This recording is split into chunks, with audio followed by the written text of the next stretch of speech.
Hi everybody.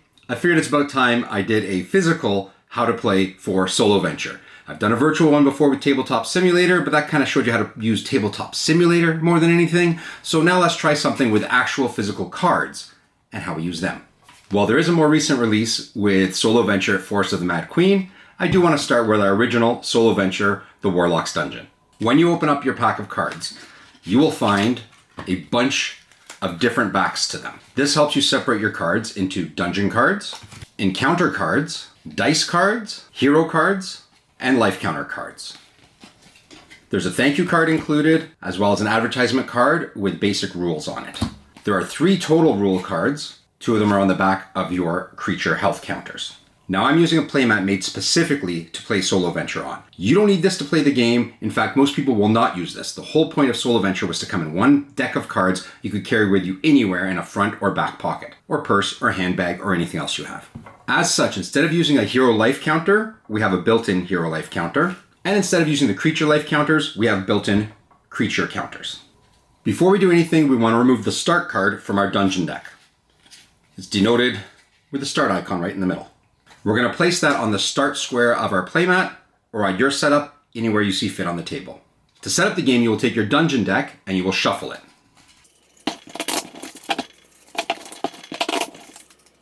Once shuffled, on this mat, we will place it in the dungeon draw deck area. On your tabletop, you place it anywhere you see fit. Next, we'll shuffle the encounter deck.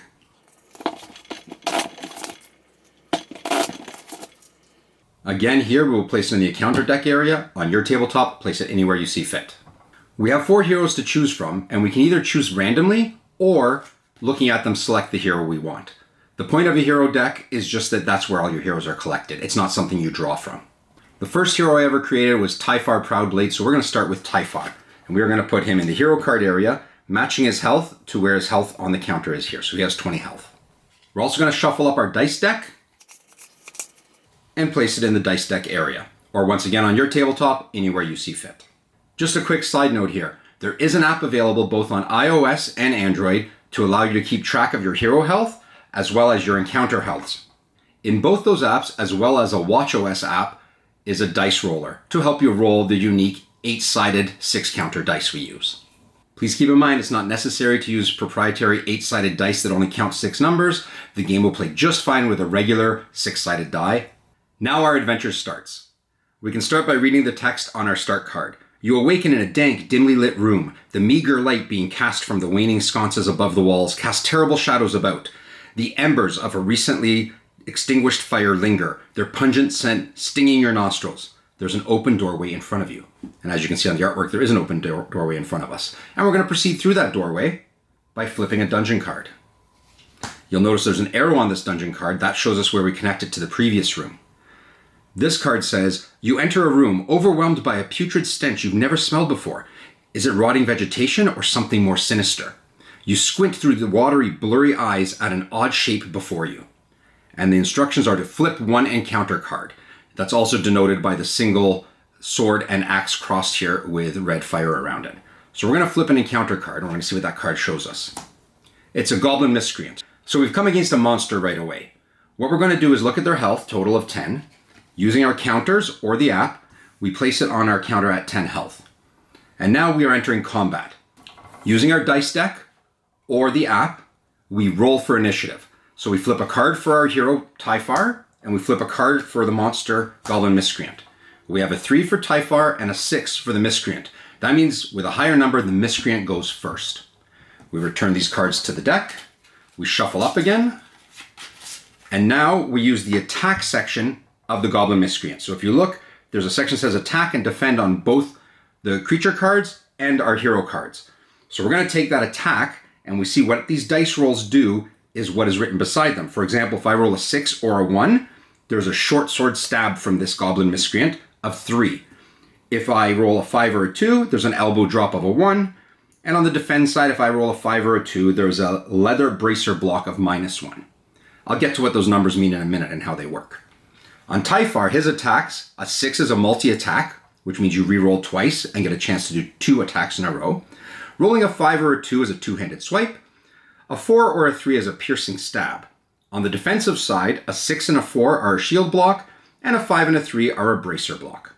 So once we've shuffled up our dice deck, we draw an attack from the Goblin Miscreant. And we rolled a 4. So if we look on here, there is no attack for a 4, which means the Goblin Miscreant has waffled on his attack. Whether that means they've missed our armor class, or they just haven't been able to get their sword drawn in time. It's a little bit up to the world of the imagination. Basically, they have not been able to attack. We return the card to the deck, we shuffle again, and now we switch roles, and Typhar will use his attacks. So Typhar is going to roll an attack. It's a 1. If we look at the chart here, there is no 1 for Typhar's attack, meaning Typhar is also waffled on his attack. We're going to return that card to the deck. We're going to shuffle them up again. We're going to draw another one now for the Goblin Miscreant, a 1. Now this has done something. If you look, a 6 and a 1 are a short sword stab of 3, which means the Goblin Miscreant has attacked with an ability of 3. Typhar now is going to attempt to defend, drawing a card. He rolls a 6. On the defensive side, a 6 is a shield block of -3. So we take the Goblin Miscreant's 3, and we take the shield block's -3. The total being 0 means the Goblin Miscreant attack did not proceed through. Had the attack proceeded through, had that number been higher and a positive for the Miscreant, the damage of the full amount would be applied to Typhar. But as of right now, Typhar has been able to block everything with the shield block. Those cards are returned to the deck. We shuffle again. And now it's Typhar's turn to attack. Typhar rolls a 4. A 4 is a piercing stab of 2. Let's see if the Goblin Miscreant is able to block that. The Miscreant rolls a 1. No ability to block whatsoever. The damage has gone through, and the damage is 2 as well. So the Goblin Miscreant moves down to 8 health. We return the dice to the deck. Shuffle it up again. And now the Goblin gets a chance to attack. The Goblin rolls a 3, which is again a waffled attack. Nothing went through. We shuffle up the deck again.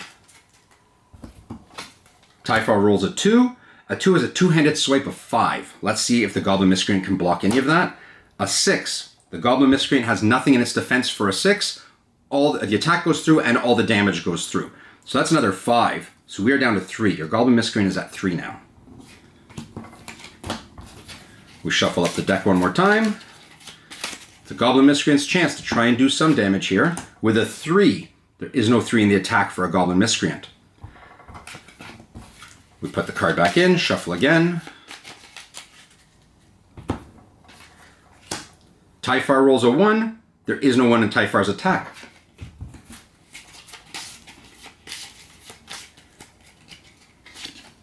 The Goblin rolls a 1. That's a short sword stab of 3. Let's see if Typhar can block that. With a 4, Typhar has a shield block of -3. He blocks the attack, it does not go through. Shuffle again. Back up to Typhar with a 5. Typhar's 5 gives him a two-handed swipe of 5. The Goblin Miscreant with a 2 has a leather bracer block of -1. So that is not enough to block the attack. The full damage of that two-handed swipe of 5 goes through. Of course, we only need 2 to kill the Goblin Miscreant, which means we've succeeded in clearing this room in the dungeon. Now you'll notice at the bottom, there's a little gold value. That gold value doesn't have significance in the initial Warlock's dungeon. However, with our seasons releases, as well as future sets, the gold value does come in because you will have a shop and other things that you are able to use that money in. So we keep that in our completed encounters pile. Also helps for the 2-player version where you and an opponent race through the same dungeon with your own creatures to attack and beat, because at the end, whoever has a higher gold count succeeds if neither of you have failed the entire dungeon. And then we proceed on from there and bring in another dungeon card. This one here has another single encounter. We would flip an encounter card, another Goblin Miscreant, set them up on the board, and start all over again. The ultimate goal is to find your way out of the dungeon. Once you've completed the dungeon, whether or not you've defeated the Warlock, you are through and have completed this quest. You can then move on to the Forest of the Mad Queen, or redo this quest any number of times with any number of heroes. Don't forget, you can also mix and match between sets. All these cards are compatible with all of the set releases. So feel free to build your own dungeon of different dungeon cards, create your own encounters that are different encounter cards, mix them all up or run them in sequence. It's up to you. Either way, I hope you have fun. If you have any questions, drop them in the comments below, or send me a message through social media and I will try and help you out as best I can.